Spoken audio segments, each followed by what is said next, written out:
سے آدم علیہ السلام دنیا میں آئے تو دیکھو جو ابا ہوتے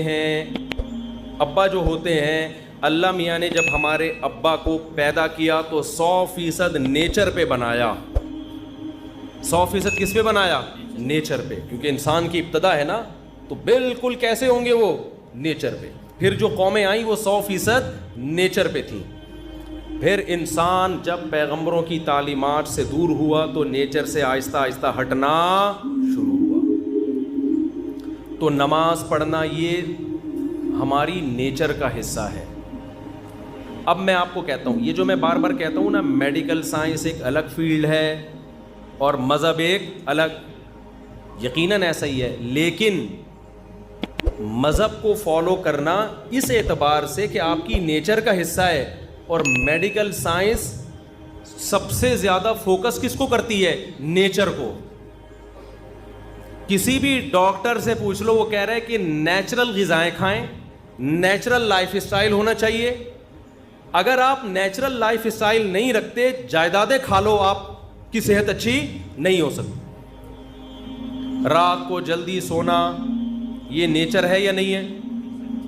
اور صبح جلدی اٹھنا, اسلام نے جو آپ کو ایک شیڈول بنا کے دیا ہے, اس میں رات کو دیر سے سو کے صبح دیر سے اٹھنا ہے یا جلدی سو کے جلدی اٹھنا ہے؟ اس کا مطلب اسلام آپ کو فطرت سے دور کر رہا ہے یا فطرت کے قریب کر رہا ہے؟ فطرت کے قریب کر رہا ہے. تو اس لیے پتہ چلتا ہے کہ اسلام اور میڈیکل سائنس اس اعتبار سے ایک ہی چیز کے دو نام ہیں.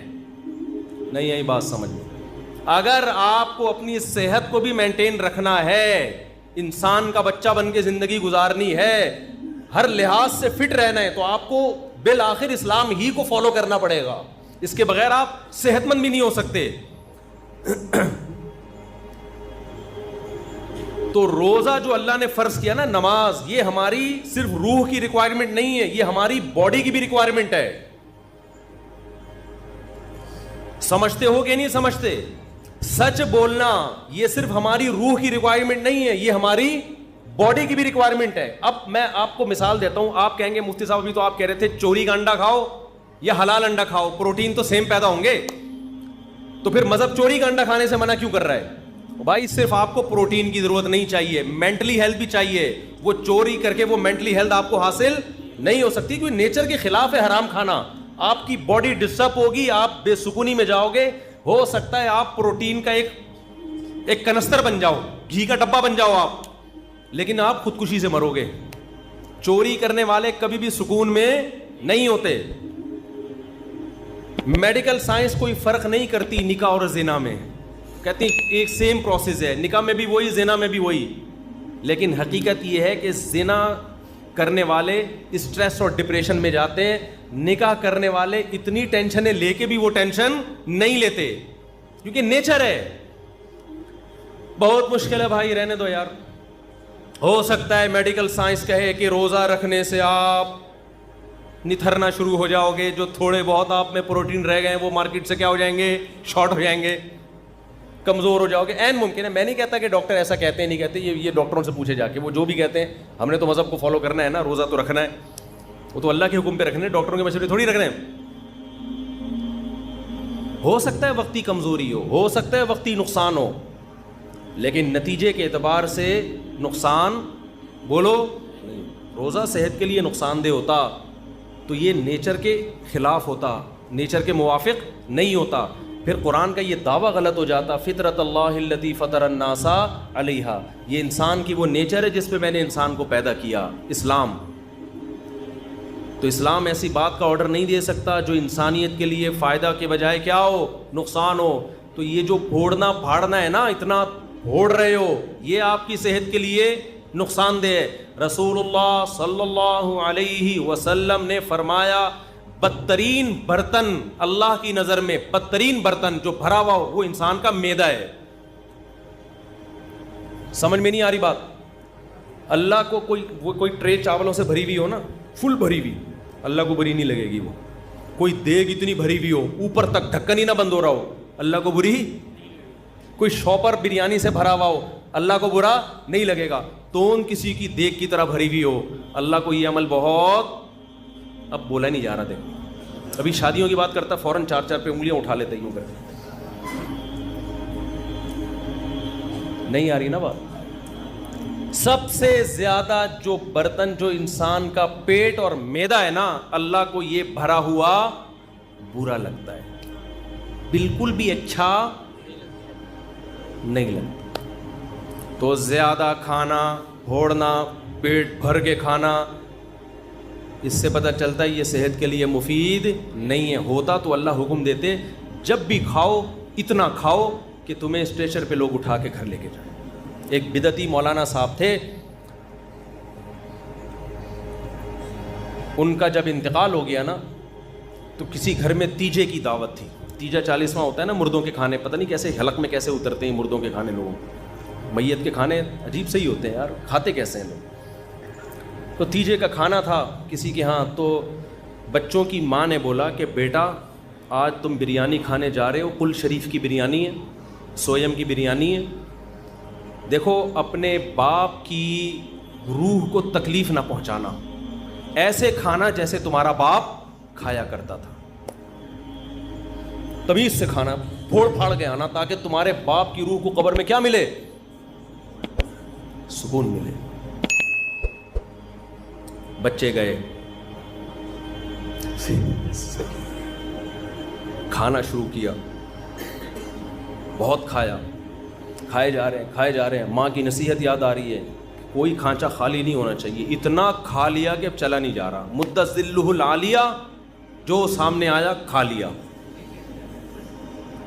دامت برکاتہم العالیہ، جو ملا کھا لیا، کھا کے جب یہاں تک اب چلا ہی نہیں جا رہا تو ان کا خیال ہوا اب دو بندے نا ان کو سہارے پہ لے کر آ رہے ہیں، پاؤں کھسٹ رہے ہیں زمین پہ، ان کا خیال ہوا ماں کی طرف سے آج شاباش ملے گی۔ جب گھر میں گئے ماں نے ایک تھپڑ لگایا، بغیر تو تمہارا باپ اسٹریچر پہ لوگ اس کو اٹھا کے لاتے تھے اور تم چل کے آ رہے ہو، تم نے باپ کی روح کو تکلیف پہنچائی۔ یہ تو ایک چٹکلا ہے، لیکن آپ شادیوں میں کھانے کا حساب کتاب دیکھو، بہت افسوس ہوتا ہے، میں آپ لوگ کے علاوہ کی بات کر رہا ہوں، آپ کو تانے نہیں دے رہا، خدا کے بندو اپنی پلیٹوں میں اتنا بھرا کرو جتنا تمہارا پیٹ ہے، اتنا بھر لیتے ہیں بعض لوگ ہوس میں کہ کہیں اگلی ٹرپ میں ختم نہ ہو جائے۔ عزت کے ساتھ دو نوالے کھا لینا جس میں آپ کو لیگ پیس نہ ملے، یہ ان بھری ہوئی پلیٹوں سے جس میں کوئی کیمرہ لگا کے دیکھ رہا ہو تو آپ کی عزت جائے، خدا کی قسم یہ دو نوالے بہتر ہیں اس سے۔ تو اللہ تعالیٰ کیا چاہتے ہیں؟ مسلمان طبیعت سے پھوڑا کریں یا تھوڑا کھایا کریں؟ تو ہماری جو نیچر ہے نا، جو قدیم مذہب ہے، قدیم مذہب اسلام ہے، روزے ہیں، اس میں کم کھانا ہے، زیادہ کھانا نہیں ہے۔ انسان جب دنیا میں آیا کم کھاتا تھا، بعد میں پھوڑنا پھاڑنا شروع کیا اس نے۔ اللہ ڈاکٹروں کو بھی ہدایت دے، ہم سے تو اچھے ہی ہوں گے، میں میڈیکل سائنس میں ٹانگ نہیں اڑاتا، ڈاکٹروں کی فیلڈ ہے۔ جب کو غریب آدمی بھی جائے گا یہ بھی کھا لو، وہ بھی کھا لو، یہ بھی کھا لو، یہ صبح یہ کھایا کرو۔ ہم جب اسکول میں پڑھتے تھے تو سائنس کا ٹاپک جب آیا نا تو اس میں ناشتے میں کیا ہونا چاہیے، یہ اتنے مکھن، اتنے ڈبل روٹی، اتنے فلانا، اس پہ ڈبل روٹی بھی ہوتی تھی اس میں، اب تو شاید ڈبل روٹیاں نکال دی ہیں ڈاکٹروں نے۔ پھر دوپہر یہ ہونا چاہیے، پھر شام کو یہ ہونا چاہیے۔ ہم نے کہا بھائی یہ کیا کر رہے ہیں، یہ کیا کھلا رہے ہیں ہم کو؟ لیکن ہم سمجھتے تھے کہ یہ ضروری ہے صحت کے لیے۔ ہمیں قرآن میں، حدیث میں 2 ٹائم کے کھانے کا تذکرہ ملتا ہے۔ ناشتے کا لفظ عربی زبان میں، قدیم عربی میں نہیں ہے، یہ بعد میں آیا ہے۔ یہ گوروں کے، انگریزوں کے دنیا پہ جب حکومت ہوئی ہے نا، اس کے بعد ناشتہ بھی آیا، چائے بھی آئی، بسکٹ بھی آئے، ڈبل روٹیاں بھی آئی۔ یہ مسلمانوں کا کلچر نہیں ہے۔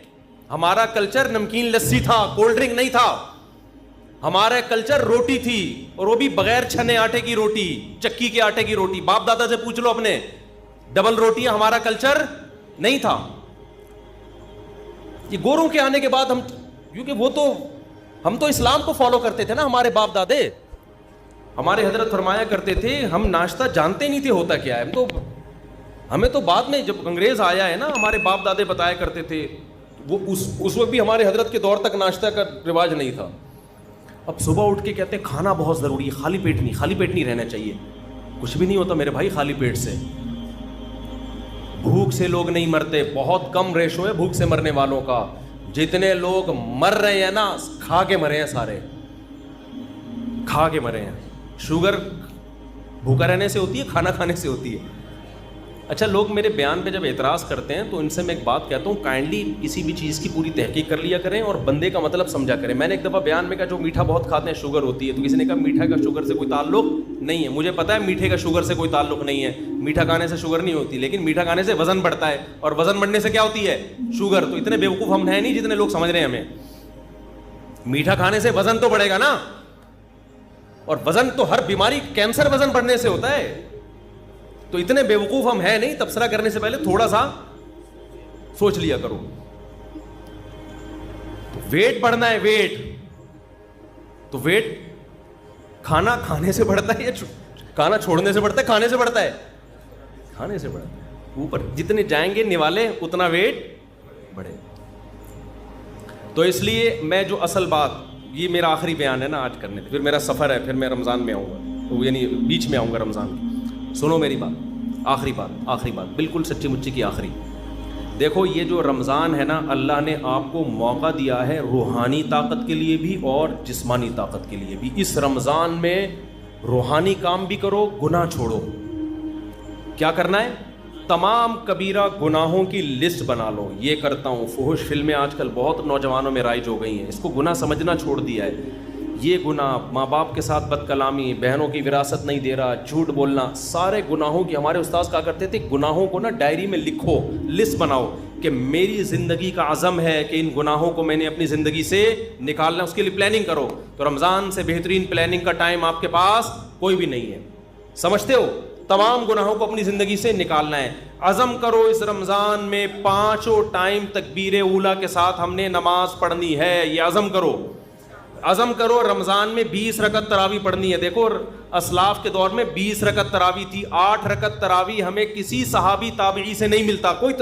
اگر حضرت عمر نے جو 8 رکعت والی روایت صحیح ہوتی نا، حضرت عمر سے 8 رکعت بھی منقول ہے، وہ روایت صحیح نہیں ہے. اگر وہ روایت صحیح ہوتی تو پوری روئے زمین پر کہیں تو 8 رکعت ہو رہی ہوتی. اس وقت کہیں بھی نہیں ہوتی، کہیں بھی نہیں تھی. حرمین میں 1400 سال ایک رمضان بھی ایسا نہیں آیا جس میں 20 رکعت سے 1 رکعت بھی کم تراویح ہوئی ہو. ہاں اب جا کے وہ 10 کر دیے کووڈ کی وجہ سے. وہ اب اگر کر بھی دیے تو ہمیں اس سے کوئی فرق نہیں پڑتا. 1400 سال تک کیا ہو رہا تھا؟ لوگ کہتے ہیں حرم میں رفع الیدین بھی تو ہوتا ہے. حرم میں رفع الیدین ہوتا بھی رہا ہے اور ترک رفع الیدین بھی ہوتا رہا ہے. جب احناف کی حکومت تھی، صدیوں حنفیوں نے حکومت کی حرمین پر. اس وقت جو حنفی امام تھا بغیر رفع الیدین کے نماز پڑھاتا تھا، لیکن اگر کوئی رفع الیدین کے ساتھ پڑھاتا تو اس پہ بھی اعتراض نہیں تھا، کیونکہ صحابہ میں آپ کو رفع الیدین والے بھی ملیں گے اور رفع الیدین نہ کرنے والے بھی ملیں گے. تو ہماری نظر میں اس سے کوئی فرق نہیں پڑتا. لیکن تراویح کا جہاں تک مسئلہ ہے، 1 سال بھی حرمین میں صدیوں تک ایسا نہیں آیا کہ مسجد نبوی یا مسجد حرام میں 20 رکعت سے کم تراویح ہوئی ہو. اب جا کے سعودی حکومت نے اگر چینج کیا ہے کورونا کی وجہ سے یا کسی بھی وجہ سے، تو وہ چینجنگ سعودی حکومت کا اپنا ہیڈک ہے. وہ پوری امت پہ مسلط نہیں کیا جا سکتا کہ 1400 سال سے، یعنی لوگ کہتے ہیں نا حرمین میں رفع الیدین، اور بھائی 1400 سال سے ایک کام حرمین میں کیسے غلط ہو سکتا ہے؟ رفع الیدین تو حرمین میں ہوا اور نہیں بھی ہوا، دونوں نمازیں چلتی رہی ہیں، لہذا دونوں ٹھیک ہیں. لیکن تراویح کبھی بھی 20 رکعت سے کم نہیں ہوئی ہے. تو اللہ، اگر یہ نماز بدعت ہوتی، یہ غیر سنت ہوتی تو کیسے ہو؟ اور پھر تہجد کی نماز کو تراویحوں سے ملانا، میرا اس پہ آڈیو بیان ہے پورا دلیل کے ساتھ، وہ آپ سن سکتے ہیں. بھی میں اس ٹاپک کو نہیں چھیڑتا. آپ نے عزم کرنا ہے کہ ہم نے تراویح کی نماز پابندی سے بولو پڑھنی ہے. تو عزم کرتے ہیں کہ نہیں؟ اس کی بڑی روحانی برکتیں ہوں گی. اور رمضان میں رات کے آخری حصے میں نا، سحری میں تو اٹھتے ہی ہیں سب لوگ، تھوڑی دیر پہلے دعا کا اہتمام کر لو. سب سے زیادہ دعاؤں کی قبولیت کا وقت رات کا آخری حصہ ہے. رات کو اٹھ کے آپ نے اللہ سے دعائیں مانگنی ہے. اپنی حاجات بھی مانگیں، کسی کا رشتہ اٹکا ہوا ہے وہ بھی مانگ سکتا ہے، کوئی پرابلم نہیں ہے. لیکن زیادہ فوکس آپ نے کرنا ہے ہدایت کو، کہ اللہ میں نے جو گناہوں کی لسٹ بنائی ہے نا، میری زندگی کو کیسا کر دے، چینج کر. داڑھی کی توفیق دے دے مجھے، مجھ سے سود چھڑوا دے، مجھ سے یہ برائیاں، میں فحش فلمیں دیکھتا ہوں، اے اللہ یہ عادت مجھ سے، اگر کوئی دیکھتا ہے یہ عادت مجھ سے چھڑوا دے. تو یہ کیا کرنا ہے آپ نے؟ یہ راتوں کو دعا مانگنا ہے. یہ ہوگی روحانی طاقت کے لیے، کیونکہ یہ آپ کو انسان اور گدھے میں فرق کرنے کے لیے، ٹھیک ہے نا. دوسرا کام آپ نے جسمانی طاقت کا بھی کرنا ہے. نبی صلی اللہ علیہ وسلم نے فرمایا المؤمن القوی احب الی اللہ من المؤمن الضعیف, طاقتور مومن اللہ کو کمزور مومن سے زیادہ محبوب. تو رمضان آپ کو طاقت بنانے کا ایک بہترین موقع, کیونکہ ہماری صحتیں برباد ہوتی ہیں پھوڑنے اور پھاڑنے سے. پھوڑنے کا مطلب کھا لیا, اور پھاڑنے کا مطلب 6 گلاس لسی کے اس کے اوپر. تو آپ نے کھانے پہ کنٹرول کرنا ہے رمضان میں. اللہ تعالیٰ آپ کو عادت ڈال دیتے ہیں کہ صبح سے لے کے شام تک آپ بھوکے رہتے ہیں. عام دنوں میں یہ پاسبل نہیں ہوتا, بھوکے رہنے کی عادت پڑ جاتی ہے. تو اس عادت کو مینٹین کریں, بھوکے رہنے سے کوئی نقصان نہیں. اچھا یہ ذہن میں رکھو, بہت سے لوگ کہتے ہیں رمضان میں ہمیں کمزوری ہو رہی ہے. کمزوری نہیں ہوتی, چونکہ ہمیں میٹھا کھانے کی عادت پڑ چکی ہوتی ہے. گلوکوز لیول سے, گلوکوز ہر وقت باڈی میں بھرا رہتا ہے, تو میٹھا بھی ایک نشے کی طرح ہے. جب وہ نہیں ملتا تو انسان کو پریشانی ہوتی ہے, اس پریشانی کو وہ ویکنیس سمجھتا ہے. جن کو میٹھے پھوڑنے کی عادت ہے نا, روزانہ 6 لڈو کھاتے ہیں, ان کو جس دن 5 لڈو ملے نا, ان کو کمزوری محسوس ہوگی. مجھے لڈو کھانے کی عادت نہیں ہے, مجھے لڈو نہ ملے مجھے کوئی کمزوری نہیں ہوتی. تو میٹھے کی عادت پڑتی ہے, تو جب وہ میٹھا نہیں ملتا تو کمزوری محسوس ہوتی ہے. وہ کمزوری نہیں ہوتی, وہ کمزوری کے نام پہ دھوکہ ہوتا ہے. اس کا حل یہ کہ چھوڑ دو تو یہ ٹھیک ہو جاؤ گے. نہیں یاری بات میرا خیال ہے. تو آپ نے کیا کرنا ہے بھائی, صبح سحری میں پھوڑو نہیں, تمیز سے کوئی تمیز کی چیزیں کھا لو, اور افطاری میں بھی تمیز سے تمیز کی چیزیں کھا لو. وہ میں تمیز کی چیزیں بتا نہیں رہا آپ کو کیا ہے, وہ ڈاکٹروں سے پوچھ لو, حکیموں سے پوچھ لو, وہ میں نہیں بتاؤں گا کیونکہ میرا شعبہ نہیں ہے. ہو سکتا ہے پکوڑے والوں کا بزنس بند ہو جائے, سموسے والوں کا بیچاروں کا, کہہ رہے ہیں رمضان میں تو ایک ہمارا بزنس چل رہا تھا, ہمارے کیوں بزنس پہ لات مار رہے ہو. تو آپ 2-3 چیزوں پہ تھوڑا کنٹرول کر لیں, ایک آئل اور ایک چینی. سمجھتے ہو, کوکنگ آئل کو چھوڑ دو, نکال دو اپنے سے. یہ کوکنگ آئل جو بازار کی چیزیں جو بھی آ رہی ہیں نا, یہ خوب سمجھ لو یہ بزنس ہے, اس کا آپ کی صحت سے کوئی تعلق نہیں. کل میں نے دیسی گھی اپنے گھر میں خود نکالا, میں نکالتا رہتا ہوں, حالانکہ مجھے گفٹ میں بھی لوگ دے جاتے ہیں دیسی گھی, پھر بھی میں گھر میں اپنے ہاتھوں سے نکالتا ہوں. میری گائے ہے, میری بکری ہے, اسی کا بکری کا گھی بھی نکالا اور گائے کا گھی بھی نکالا. کل میں نے اس کا ولاگ بنا کے سوچ رہا ہوں چینل پہ ڈال دوں, بنا لیا, سوچ رہا ہوں چینل پہ ڈال دوں.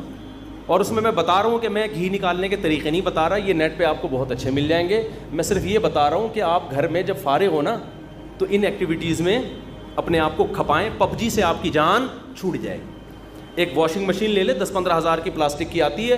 جلدی جلدی بتا دوں, دودھ بوائل کیا آپ نے, ملائی نکال کے جمع کرتے رہیں, گھر والوں سے کہیں, وہ جب فریزر میں اوپر جمع ہو جائے گی تو پھر ایک دن نکال کے اس کو واشنگ مشین میں الٹا کر کے ڈال دیں, اور آپ اللہ بھلا کریں, نیٹ پہ سارے طریقے آپ کو مل جائیں گے. اور پھر آپ نے جلدی سے اس میں ٹھنڈا پانی ڈالا اور واشنگ مشین کو ڈرن کر کے گھما دیا, اوپر مکھن آ جائے گا, مکھن نکال کے گرم کیا, گھی. پہلے زمانے میں یوں کر کے نکالتے تھے, اس میں اپنا گھی زیادہ نکلتا تھا, گائے کا گھی کم نکلتا تھا. اب یہ سہولت سائنسی ترقی سے ہو گئی ہے کہ واشنگ مشین پلاسٹک کی لے لیں یا کوئی بھی اسٹیل کی, ڈرن گھمایا, نکال لیں. جب تک دکانوں سے اور بازاری چیزوں سے اپنی جان نہیں چھڑاؤ گے, صحت گئی تیل لینے, ٹھیک ہے نا. اور اب تو ڈاکٹر بھی کہہ رہے ہیں دیسی گھی کھاؤ بھائی, ڈاکٹر بھی کہہ رہے ہیں کہ یار یہ آرگینک چیزوں پہ آ جاؤ. تو یہ کام کریں گے, ذہن بھی خوش رہتا ہے انسان کا اس سے, اور فضول ایکٹیویٹیز سے بھی بچا رہتا ہے آدمی.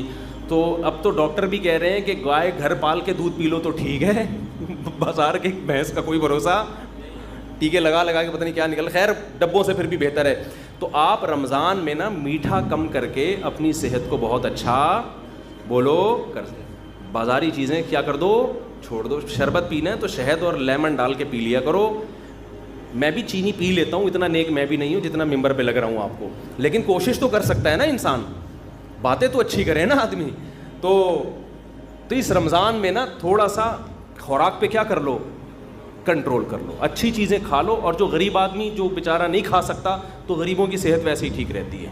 یہ سارے مسئلے مالداروں کے ساتھ ہیں, جن کے پاس پیزا اور برگر کھانے کے بہت زیادہ پیسے ہوتے ہیں. غریب آدمی کو تو جو ملا کھا لیا, اور اس کی باڈی کو ٹھا کر کے لگتا بھی ہے کہ ملتا کم ہے نا بیچارے کو. وہ اگر 2 لڈو کھا بھی لے گا نا, تو سارا دن میں 2 لڈو کچھ نہیں کریں گے, وہ طاقت ہی دیں گے اس کو. تو جس کے پاس پیسے ہیں وہ بھائی آرگینک چیزوں پہ آ جائے, اور کھجور کو فوکس کرے افطاری میں, اور تلی ہوئی چیزوں کو تھوڑا مارکیٹ سے شارٹ کر دے. کچھ نہیں مرے گا انشاءاللہ. آپ سمجھیں گے میں مر جاؤں گا, ایسا نہیں ہوگا. وقتی کمزوری ویکنیس ہوگی آپ کو, لیکن 1 مہینے بعد جب آپ دیکھیں گے نا یار یہ تو کیا ہو گیا, ہٹو بچوں, آپ کی آنکھوں میں نگاہیں تیز ہو جائیں گی, سماعت بڑھ جائے گی, ایسی باڈی ایکٹیو ہو جائے گی, آپ کو لگے گا میں مفتی صاحب جو 4 شادیوں کی بات کرتے ہیں غلط نہیں کرتے. بہترین بات کی تھی مفتی صاحب. ابھی تو آپ کو لگے گا یار یہ کیسی باتیں کرتے ہیں مفتی صاحب 4 شادیوں کی. تو آپ ذرا 1 مہینہ روزہ رکھ کے دیکھیں نا, تمیز سے, پھوڑنا پھاڑنا کم کرنے, کھجلے پھینیاں نہ کھائیں سحری میں, تمیز کی چیزیں کھا لیں. وہ ڈاکٹر حکیموں سے پوچھیں کیا کھانا ہے, تو تمیز کی چیزیں کھا کے اپنی صحت کو کنٹرول کریں. تھوڑی سی توندیں تھوڑی سی پچکیں گی, تھوڑا کولیسٹرول لیول کم ہوگا, یا کولیسٹرول کم نہ بھی ہو, فیٹ تھوڑا کم ہوگا, تھوڑے نتھریں گے, تھوڑے باریک ہوں گے, تھوڑا وزن کم ہوگا, پھرتیلی آئے گی باڈی میں, ہٹو بچو ہو جائے گا. آئی بس کیا ہو جائے گا, ہٹو بچو, ایسے فٹ فاٹ. جی ہاں وہ میں بھی اعلان کرتا ہوں اس کے بعد. تو یہ بھی آپ کو رمضان میں اللہ نے چانس دیا ہے. اللہ تعالی ہمیں روحانی اور جسمانی دونوں صحتوں کو اس رمضان میں